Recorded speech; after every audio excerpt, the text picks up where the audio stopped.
जो हमारी कॉन्वॉय है उसके अंदर जितनी भी गाड़ियां हैं जरूरी है सुरक्षा दृष्टि से और उतनी गाड़ी रखकर जितनी गाड़ियां कम कर सकते हैं उतने गाड़ी का नियोजन करना। और सरकार ने भी हमारे आज कैबिनेट में भी बैठक में भी हुआ कि कैसे हम कटौती करें, कैसे हम नियोजन करें और कैसे ऑनलाइन बैठक हो तो ऑनलाइन बैठक लेने की कोशिश हो जाएगी। और जो प्रधानमंत्री मोदी जी ने कहा है कि जो हालात है, जो इंपोर्ट हम क्रूड ऑयल करते हैं, जो भी चीज़ें इंपोर्ट करते हैं, तो जो डॉलर को बचाए रखना और जो पेट्रोल डीजल को कम खर्च करना, उसको बचाना, ये सब जो है इसके ऊपर राज्य सरकार ने भी पूरी गंभीरता से लिया हुआ है। और प्रधानमंत्री जी का अपील जो है अपील हम लोग अमल में ला रहे हैं और इससे हमारे महाराष्ट्र को फ़ायदा हो जाएगा और देश को भी प्रधानमंत्री जी का अपील से फायदा हो जाएगा। सर आप भी मैं भी सीएम भी बाइक यूज कर रहे हैं, इस पर हाँ। विपक्ष सवाल उठा रहा है, मजाक उड़ा रहा है। अरे विपक्ष के पास कोई मुद्दे नहीं है, मजाक उड़ाने के सिवाय उनके पास है क्या। जब प्रधानमंत्री जी कोविड में भी जब उन्होंने ऐलान किया था, लोगों से अपील की, तब भी मजाक उड़ाया था।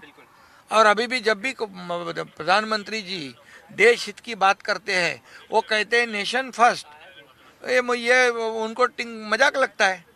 तो ये मजाक करने वालों को ये देश की जनता, ये महाराष्ट्र की जनता सबक सिखाएगी। और देखो जब कांग्रेस ने कितनी बार मजाक किया है, कितनी बार टीका टिप्पणी की है, कहाँ है कांग्रेस, आज क्या परिस्थिति है कांग्रेस की। इसलिए जो भी मोदी जी के ऊपर टीका टिप्पणी करेगी उसको जनता सबक सिखाएगी। सर मराठी में बोलिए सर काय निर्णय घेतले सर मराठी मातृभाषा सर काय निर्णय घेतले आज प्रधानमंत्री नरेंद्र मोदीजींनी जे आवाहन केलेलं आहे, जे गांभीर्याने या देशातल्या जनतेला आवाहन केलं आहे की डिझेल पेट्रोलची बचत करा, परकीय चलनची बचत करा, त्याचबरोबर विदेश दौरे टाळा, डिझेल पेट्रोल वाचवा, त्याचबरोबर ऑनलाईन बैठका घ्या, हे सगळं देश हितासाठी आणि राष्ट्रीय हितासाठी ते राष्ट्रीय डोळ्यासमोर ठेवून त्यांनी निर्णय घेतला आहे। आणि म्हणून याची अंमलबजावणी प्रत्येक नागरिकांनी केली पाहिजे। शेवटी हे जनतेसाठी, देशातल्या नागरिकांसाठी, महाराष्ट्रातल्या नागरिकांसाठी देखील हे फायद्याचं आहे।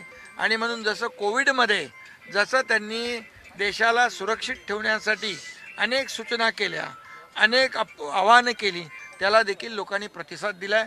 महाराष्ट्र राज्यातल्या नागरिकांनी आणि महाराष्ट्र सरकारने प्रधानमंत्री नरेंद्र मोदीजींच्या अपीलला, आव्हानाला प्रतिसाद दिलेला आहे आणि त्याप्रमाणे आम्ही आता निर्णय घेतलेला आहे। विपक्षी पार्टी राजकारण करत आहे, विपक्ष पार्टीकडे कुठले मुद्दे नाहीत, विरोधकांकडे मुद्दे नाहीत, त्यांना टिंगल आणि आरोप करण्यापलीकडे त्यांच्याकडे काही नाही।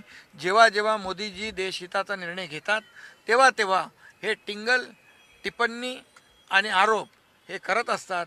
आणि म्हणूनच देशातली जनता मोदीजींच्या पाठीशी आहे।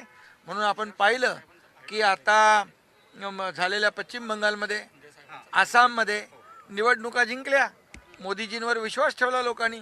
त्यामुळे या त्यांच्या आव्हानामध्ये हे जे अपील केलं आहे त्याच्यामध्ये देशहित आहे, राष्ट्रहित पहिलं। मोदीजी नेहमी काय सांगतात, नेशन फर्स्ट। आणि म्हणून विपक्षनी देखील आता सहकार्य केलं पाहिजे। आता आपल्याकडे जे इम्पोर्ट आपण ऑइल करतोय त्याची कमतरता लक्षात घेऊन पेट्रोल डिझेल कमीत कमी आपल्याला कसं वापरता येईल, पब्लिक ट्रान्सपोर्ट कसा वापरता येईल, इलेक्ट्रिक व्हेकल कशी वापरता येईल, याच्यावर आपण केलं पाहिजे नियोजन। आणि म्हणून मी स्वतः कालपासून इलेक्ट्रिक व्हेकल वापरतो आहे आणि अनेक लोक, आमचे शिवसेनेचे पदाधिकारी, शिवसेनेचे मंत्री यांना देखील सूचना दिलेल्या आहेत की या ठिकाणी आपण काटकसर केलं पाहिजे, नियोजन केलं पाहिजे। आज मुख्यमंत्री महोदयांनी देखील कॅबिनेटमध्ये सांगितलेलं आहे आणि महाराष्ट्र सरकारने देखील